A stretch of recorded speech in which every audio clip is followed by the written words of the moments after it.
Hello guys, I'm Marcel Gonzalez from Colombia. This is my implementation of Knights for the project of AI. As you can see, here are the answers that the AI reaches after giving it the knowledge database for every puzzle.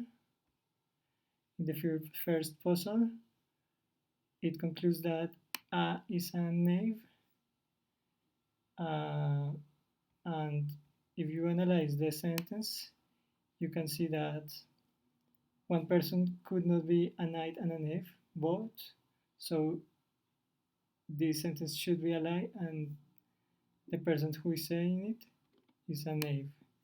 In a similar way, the AI solves the puzzles uh, given the knowledge database that I wrote. Thank you very much.